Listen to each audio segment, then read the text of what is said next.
сайн байцгаана уу? Манай Нисан галууны 5 цуврал нэвтрүүлгийн маань энэ удаагийн дугаарт Малта улсын суралцаад ирсэн Цолмон маань оролцож байна. За, Цолмон өөрийгөө танилцуулах уу? Намайг Цолмон гэдэг. Би Малта улсад 9 сар сурсан. Одоо Монгол санхүүдийн засгийн сургуульд сурч байгаа юу? Зөв. Одоо хэдвэр курс авт юм бэ? Одоо 9 сараас 4-р курсээр. Зөв төгсөх курс авт юм байна тийм ээ. Одоо корона гэдэг энэ жил хичээл ер нь орох шинжтэй байна уу? Яахаар вэ? Мэдгүй. Хүлээлтийн байдалтай л гэж байна тийм. Ямар ч гэсэн уг нь төгсөх курсын авт юм биш үү тийм ээ. Ер нь санаа зовж гинөө төгсөх курс гэхээр ер нь яа тийм бэ? Ийм тийм филинг байна. Одоо удахгүй ингээд ажил дээр гараад яана маана гэсэн тийм. Би сая 2 сараас хойш баг ингээд нөгөө банкудаар дадлага хийгээд яваад байгаа байхгүй юу? Судлаач оюутны хөтөлбөр эднэр тамирагдаад. Тэгээд ер нь хурдхан шиг ажил дээр гарчмаар л санагдаад би ажилдаа орчмоор л. Зөв ямар гоё. Айгу наа чи өөр юу ах шиг нэг яг ингээд анзаараад тахад нэг ингээд төгсөх курсын оюутнуудын үед ингээд юм жоохон ажилд гарна гэснээс нэм айцтай байгаад байгаа юм шиг санагдаад байдаг. Тэгээд нэг төрөнд дурдсан судлаач оюутан гэсэн үү тийм ээ. Тэр тиймэрхүү ер нь одоо тийм хөтөлбөр ч юм уу тийм одоо юм том банкуд дээр дадлага хийгээд англи хэлний шаардлага ер нь тавигддаг уу? Яг нөгөө банкнаас цаанаас нь өгсөн CV-н дээр зүгээр хэлний чадвар гэдэг ямар хэлтэй хэр чадвартай яг нөгөө олон улсын шалгалтын оноо байгаа юу эднэр гэж асуудаг. Тэгээд би одоо IELTS-ийн 8 оноотой болохоор тэрийг бичгээр ер нь давуу тал болдог гэж боддог. Бусад apply хийж байгаа хүмүүсээс. Вау, IELTS 8 оноо хэрэг чинь одоо overall 8 оноо юу тийм ээ? Тийм. Зөв аюу өндөр нь авсан биш үү? Хизээ IELTS өгсөн бэ? Малтад байхдаа IELTS өгсөн. Nice. Малтад ер нь хэдэн сар сурсан бэлээ? Нийт 9 сар сурсан. Анх очиход ер нь төвшин ямар байсан бэ? Анх би эндээс явахдаа TOEFL-ийн 108 оноотой явсан. Тэгээд Малтад очиод EAP нөгөө нэг академик англи хэлний хичээл амар их цагаар үзээд тэгээд би 9 сард нь Малтад очиод дараа жилийнхэн 4 сард нь IELTS өгчээсэн. Тэгээд 8 авсан. Яг өссөн оноо ер нь 8 аавна гэж төлөвлөж ирсэн үү? Үгүй миний сургуулийн нөгөө нэг минимум шалгуур нь 6.5-аас дээш байсан байхгүй. Тэгээд 7 л авчих та гэж бодсон чинь 8 авсан. Тийм байна. 8 оноо ер нь бол бас тэр болгон хүмүүс нэг аваад идэг оноо биш шүү тийм ээ. Тийм байна. Тэгээд түрүү нөгөө нэг асуусан оюутнуудыг юм дадлага хийхэд англи хэлний юу шаардлагатай гэж бас одоо яг нөгөө оюутнууд маань яг бодож байгаа хта ажил дээр гараад ч юм уу ер нь ингээд англи хэл бас айгүй хэрэгтэй болчихлоо тийм. Ер нь Цолмонгийн үед яагаад анх хамгийн анх англи хэлийг сурахаар шийдээд Малта явж исэн бэ? Одоо бидний үед болохоор англи хэлтэй хүн нь тийм давуу талтай биш. Зүгээр англи хэлэхгүй бол угаасаа бүр ямар ч хэрэггүй болцсон болохоор англи хэл заавал сурах хэрэгтэйсэн анханасаа.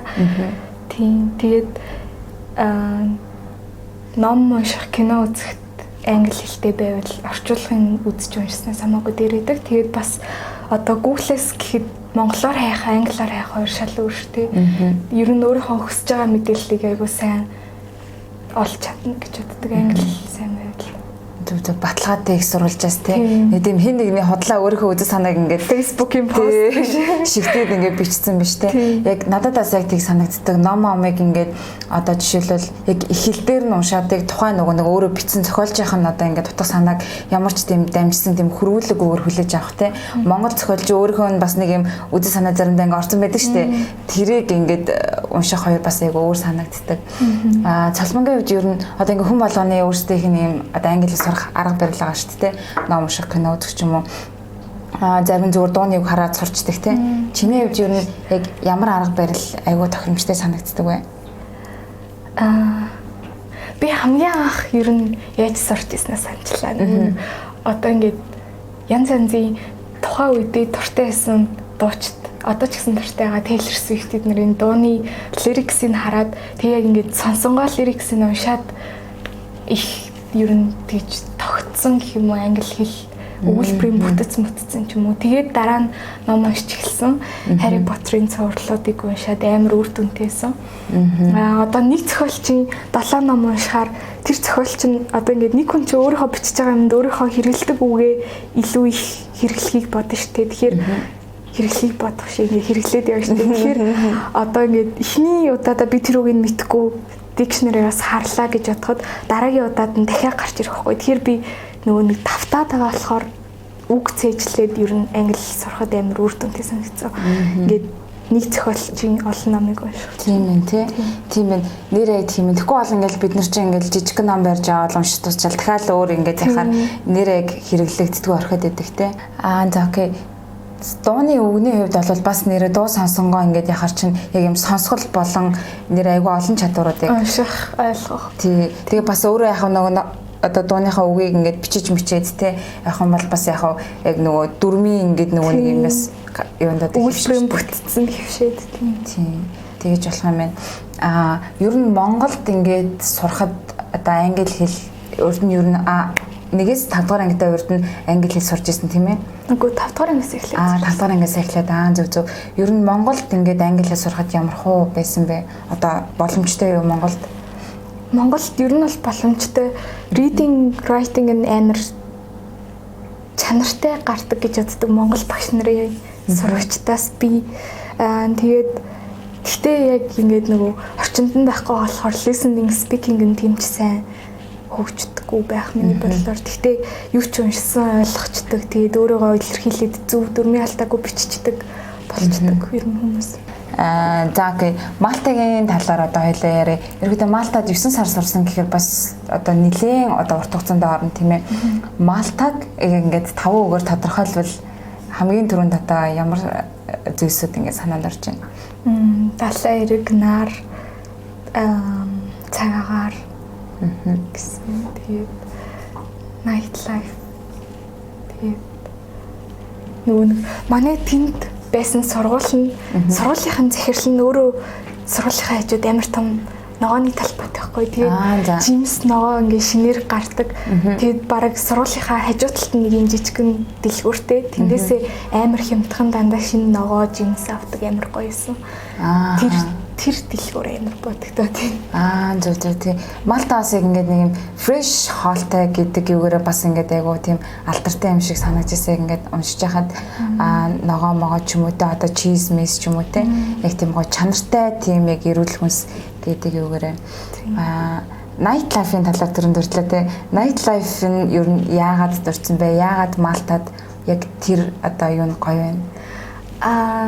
Одоо ингээд миний бодлоор Малтад хүмүүс амар их аяллаар ирдэг. Тэгээ бас англи сурах гээд ер нь ингээд амар олон улс үндэстэн жуулчин амар ихтэй байдаг. Тэгэхээр бүүнөрөө ингээд нэг аялаад ирсэн амар гоё тийм аз жаргалтай байгаа гэх юм уу. Тэгэхээр амар гоё уур амьсгалтай санагддаг. Ер нь одоо ингээд орой гарч марч хат бүх хүмүүс амар тийм нэрсэг. Тийм ээ. Нэрээ сонирхолтой гэх юм тийм. Аяллаар явж байгаа хүмүүс чинь нэрэл нэг юм жоохон enjoy хийчих хүсэлтэй тийм ээ. Тэгээд дийлнэх одоо хүн ам нь угаасаа жуулчд байхаар ялч үнийг тийм гоё тийм гоё уур амьсгал. Тийм байна. Уур амьсгал. Нэрээ энэ бас ингээд уур амьсгал нь жуулчд хэрэг байгаагаас бас нэрээ шууд хамарж байгаа юм байна тийм. Залуу жуулчд амар ихтэй болохоор айгуу гоё. Тий. Одоо нөгөө эбисэн харалтай шоуны одоо манлайвсан эбисэн харалтай ингээд юм одоо өрсөлдөж ингэж явдаг гэж би яг Малтаг тий сонсч ирсэн. Тий. Тэгэхээр дээрэс нь Малтад яг юм цаг агаараа явд нэрээ хизээ ямар хатан очиж исэн бэ? Би намар очиод зуны дундуур хэр ирж исэн. Тэгээд өвөлтөө хамгийн хүүтэндээ нэмэх 12 градус болдог. Тэгээд 100 бараг 40 мөч хүрдэг. Тэгээ амар чиглэг уур амьсгалтай. Арьс амар гоёсон. Тэгээд тийм 40 градус гэхээр бас ер нь овоо халж шүү тийм ээ. Тийм. Гэхдээ би яг зуны хамгийн халуун үеинд байгаагүй буцаад ирсэн. Зөв. Яг 7 8 сарын сүүлийг хүртэл одоо манайхтай ойролцоо одоо нэлээд халдаг бах тий. Тэгээд чиглэг болохоор бас нэлээд тийм бах. Зөв. Ерөнхийдөө сургуулийн талаар хоёлаа ярилцъя гэвэл клуб класс сургууль сурч ирсэн тийм ээ. Клуб класс сургуулийн үед ер нь бусад сургуулиудаас одоо ингээ анзарч яхад те юугаараа илүү онцлог юм шиг байна.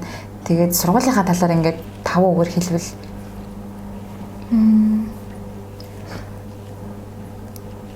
бусад сургууль нь болохоор нөгөө нэг тэр яг амар хотын төв хэсэгтэй байдаг байсан.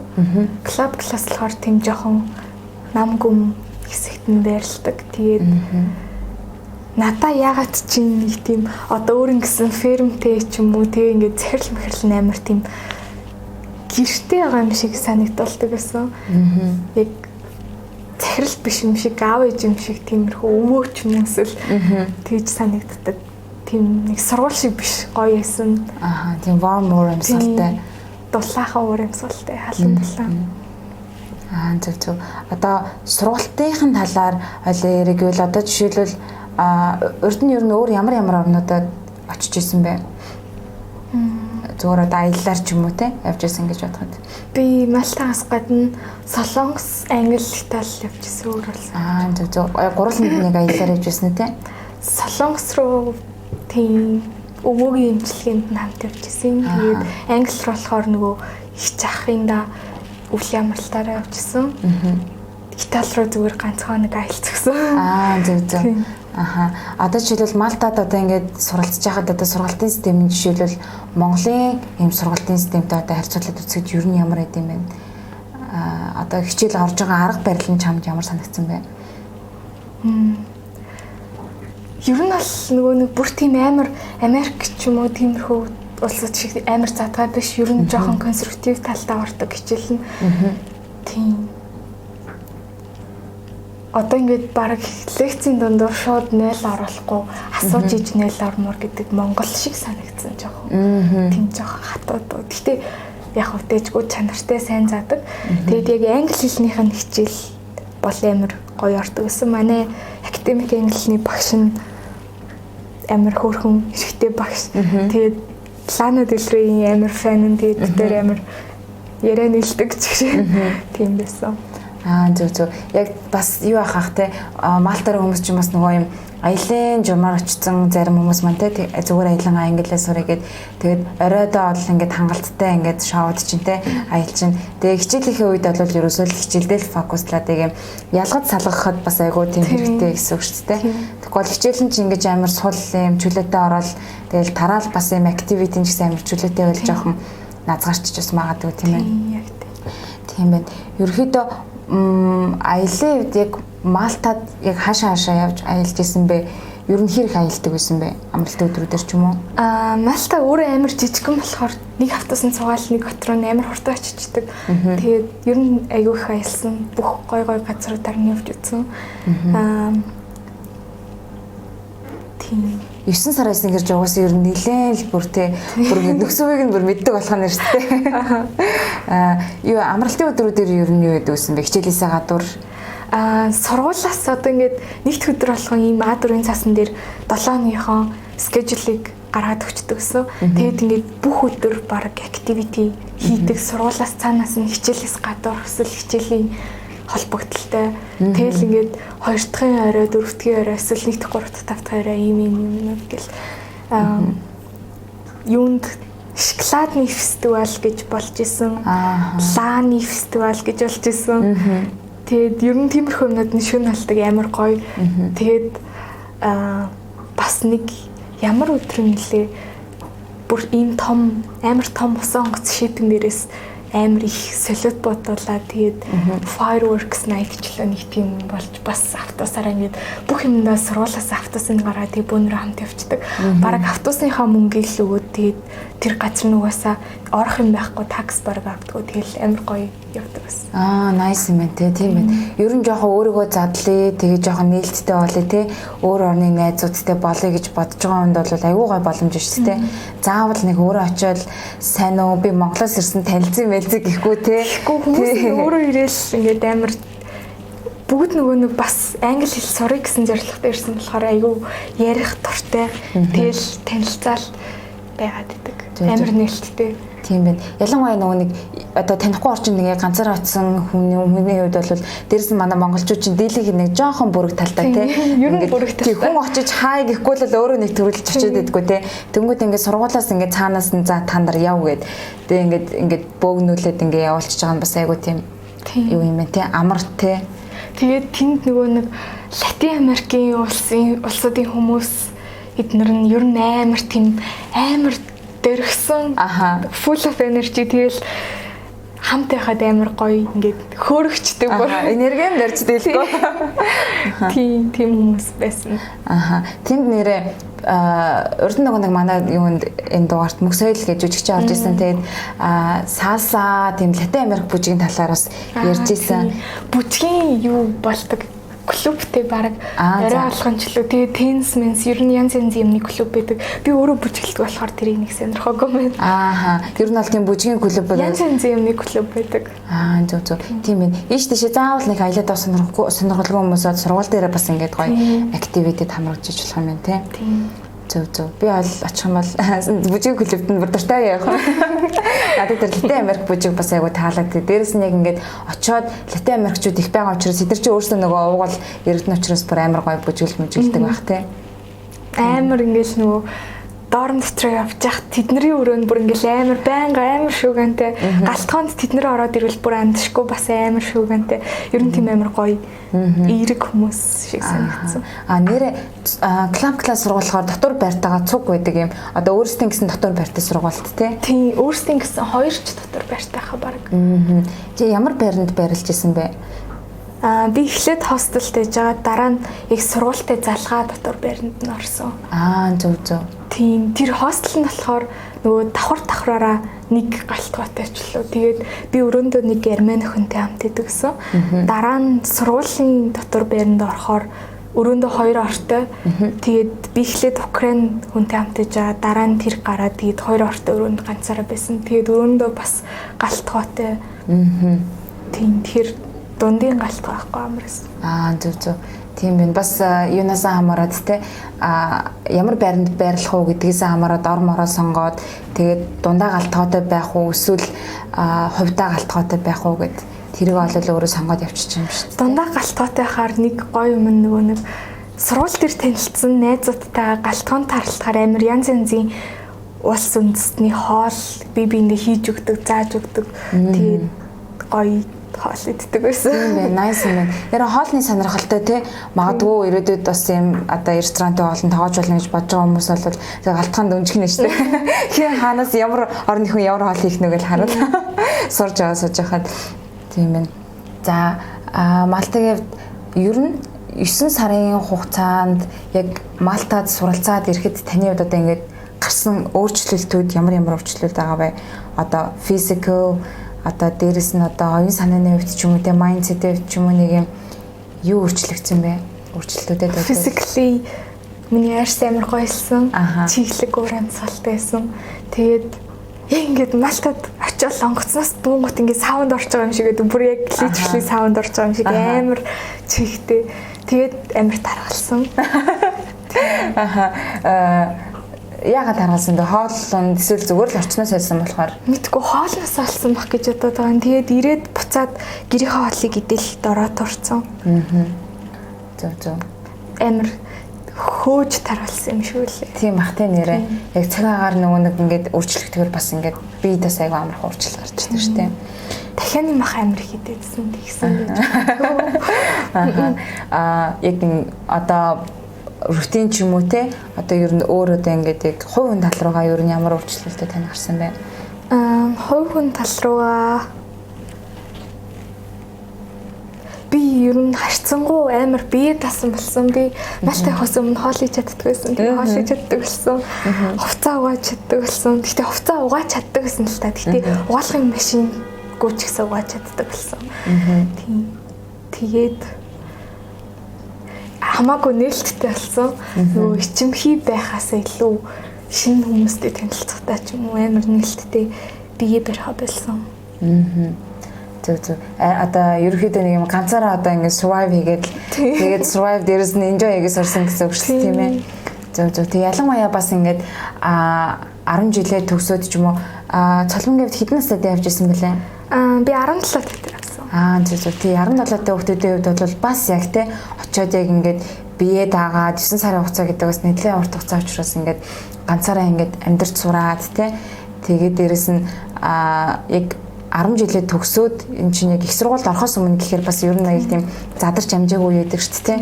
Тийм тэгэхээр яг юм бүр задрахтай интернэшнл лээ те олон өөр улсын хүмүүстэй ингэж харилцаж одоо илүү чөлөөтэй басан байна тийм ээ.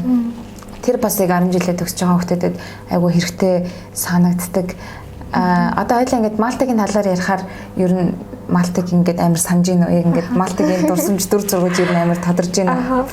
Яг ямар дүр зургууд хамгийн түрүүнд санагдж юм уу чинь? Би тэндээс нөгөө найзуудаа амар санаад манай өрөөний Армен охин одоо тэндээ Итали залуутай гэрлээд хормой эзэн хамт амьдарч байгаа байхгүй. Оо вау. Сургууль дээрээ танилцсан юм уу? Үгүй гэдэг байхгүй. Манай тэр найз сургуулаа төгсчөө тэгээд Малтад ажиллаад үлдсэн. Зөв. Тэгээд Монгол ажил Армен охин гэсэн тийм. Зөв. Тэгээ одоо намайг ирээрэл гэдэг очимоор байгаа. Зөв. Тэгэхээр ясан бахна Малтад очиод сурж байхдаа гадаад найзтай болох юм бол гадаадд төрөнд өргөх нэ. Бас л гоё experience шүү дээ. Тийм байна. Нэрэ найзуудын хувьд бол өрөөндөө Армен охинтой байсан гэж. Тэгээд өөр ямар орны хүмүүстэй найзууд байсан? Өөр Солонгос, Сир, Беларусь, Украин, Энтхэг, Итали, Турк, янз янзын амар олон улсын найзтай байсан. Испаниас амар их байсан. Ерөөдөө одоо өөр орны тэр одоо юуны одоо ижилхэн жишээлээс яг сургалтанд сууж байгаа те хүмүүстэй харьцуулахад ер нь англи хэлний түвшин ер нь ямар хөө санагдсан бэ чамд? Миний түвшин үү? Тий. Нөгөө бусад орны хүмүүсийг манай тэр өрөөний Армен охин бүр амар англи амар сайн байсан. Тэгээд нөгөө тийшээ явахаас өмнө Армендо байхдаа SAT бэлдээд амар сайн болж исэн гэсэн. Тэгээд манай Беларусь, Украин хоёрын англи нь жоохон тиймэрхүү байсан. Сирийн айгу мундаг байсан, Солонгосын айгу мундаг байсан. Энтхийн англи нь бүр амар муу байсан. Тийм үү, сайн тий. Нөгөө нэг ингэдэм билээ. Уг нь миний явсан сургалтанд болохоор хэлний оноо шаардж исэн байхгүй. Тэгээ би TOEFL-ийн 100-ны монотой гэж явсан.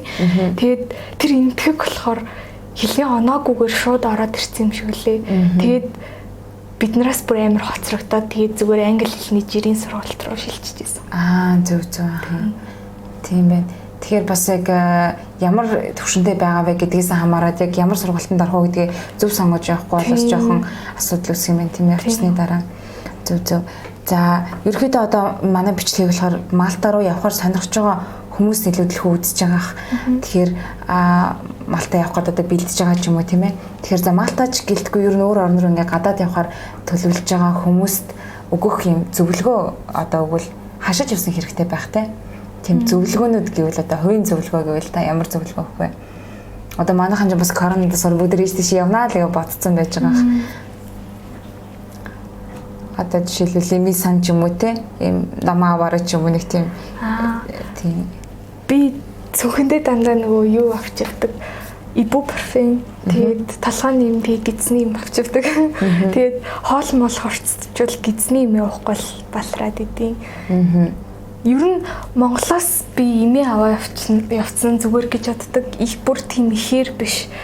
Бага хэмжээний тэгэхгүй бол тэнд очиод одоо хүмүүсийн хэл ямарч байгаа лээ. Имийн санд ороод өөрийгөө ойлгуулж чадахгүй тий. Тэгэхээр бас жоохон хэцүү байж магадгүй. Зөв. Имээ аваад нарны тас аваа. Тий. Имийн сан болон нарны тас. За нарны тас гэхдээ яг халуун орн руу халуун үеэр нь явж байвал хэрэгтэй тий. Имийн сан бол яг ялчгүй хааж авсан нэрээ хэрэгтэй санагддаг. Хоол цагаагаар юу ч яж болно. Манайхан ч бас дийлэн хашилтай байгаад байдаг тий. Хашлаад ч гэсэн нэг юмын талаар байлаа бас хүмүүс аягүй сонирхож байж магадгүй Малтад өртгийн талаар ер нь өртөг ямар санагдсан бэ? Чиний хувьд одоо ингээд амьдрахад ер нь одоо өртгийн хувьд хэр боломжтой орн бэ? Малтад яг ажиллавал нэлээд боломжтой гэж бодож байна. Бидний визэнд нөгөө нэг намайг явахад цагийн ажил хийх эрхгүй байсан байхгүй. Гэхдээ одоо өөрчлөгдөд хэрэгтэй болсон гэж сонссон. Тэгэхээр ер нь бол дайггүй хоолныхоо мөнгийг хангалттай болоод байх. Би 7 хоногт хоолнд 150-аас 200 евро гаргадаг байсан. Тэгээд байр нь нэг 100 гаруй евро байсан баха. Тэгж санаж байна. Гэтэ тэр чинь хэдэн жилийн өмнө. Хоолоо ер нь хөвчлэн хийж иддэг гэсэн үү? Гадуур иддэг гэсэн үү? 7 хоногт бүтэнсэнд нөгөө сургуулиасаа дээш явбал нэг супермаркет идэг. Тийшээ очиод хүнсээ цуглуулцдаг. Тэгээд сургуулийнхаа фермээс ногоогоо авчдаг. Ер нь бол хоолоо хийж идхийг хичээдэг байсан. Гэхдээ яг нөгөө нэг бүүнөрөө ангиараа гарах ч юм уу, найзтайгаа уулзч муулзах, эсвэл заримдаа монголчуудаараа уулзч муулзахаар яалтчгүй гадуур идчихэд иддэг ус. Тэгээд гадуур идэхэд ер нь би нэг тийм яг Малт үндэсний хоол гэж идэж үзээгүй. Тэр нь туулай мах байдаг гэсэн. Гэхдээ тэрийн нэрээ явах хүмүүс нь идэж үзэл сонирхолтой. Би л амар ингээд одоо нөгөө Монголын супермаркетд чинь зарим газар нь хонь ингээд өвчөөд үлгцсэн байдаг шүү дээ. Тэнд ингээд туулай үлгцсэн байдаг байхгүй. Амар сонио юу жижиг мах харагдаад байдаг. Тэгээ идэж үзээгүй. Ер нь гадуур гарвал хөвчлэн зүгээр пицца бүргэр идчихдэг гэсэн. Эсвэл Аз ресторанууд амар гоё. Амар гоё хоолтой байдаг гэсэн.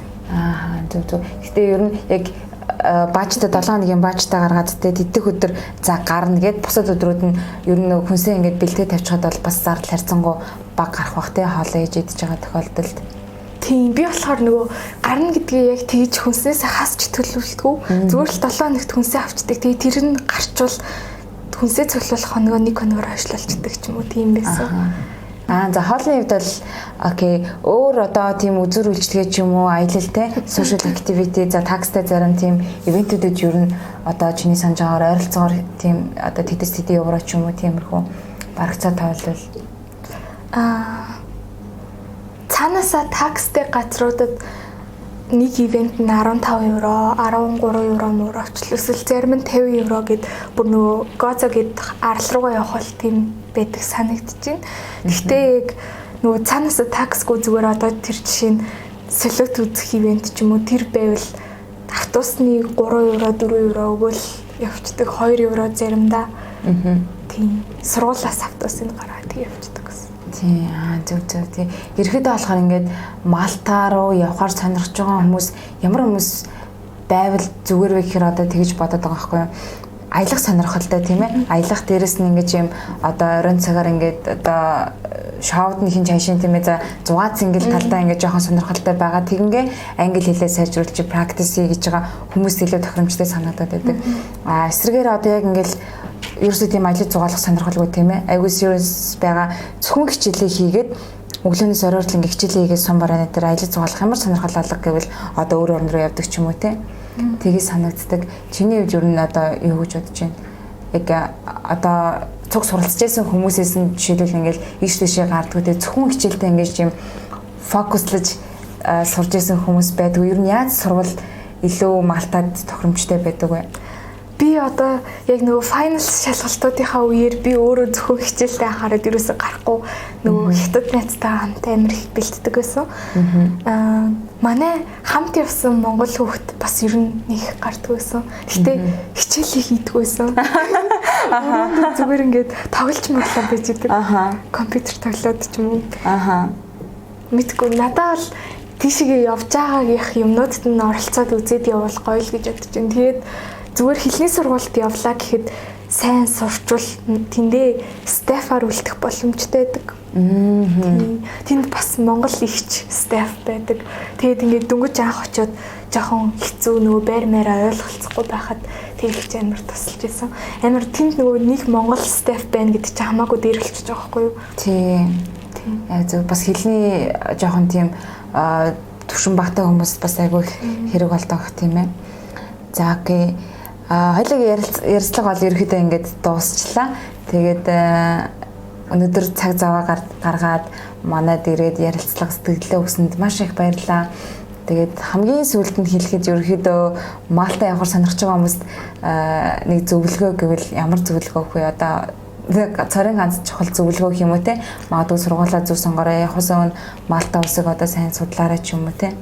Яг чиний хувийн зүгээс өгөх зөвлөгөө гэвэл тийм явахаас өмнө нөгөө нэг Малтагийн түүхэн Малта өөрөө амар агуу түүхтэй мэлээ баахан улсын колониас. Тэгээд нэг тийм янз янзын юм болж исэн. Тэгээд тэдний судлаад явбал судалчаад ойлгочоод явбал дараа нь нөгөө дурсгал газруудаар нь цайз мэзээр явж үзэхэд айгүй гоё санагдах байх. Энэ чинь ийм газар штэ гэд мэдээд би өөрөө тэднийг мэдхгүй яваад нөгөө Мальтагийн нэг тийм төмөр өмсгөлтэй харуулад гэх юм уу, хоёргууд гэх юм уу. Тэд нар нэмэр алтартай мөлий Европтой. Тэр мөрийг судлаад явбал гоё юм байна. Тийм ээ. Эхлээд төсөөллөө ингээд авчаад очиод яг тэр бодит байдлаар нь үзэхэд бас илүү гоё санагдаг бах тийм ээ. За окей. За маш их баярлалаа. Дахин. Тэгээд энэ удаагийн ярилцлага маань дуслаа. Баяртай.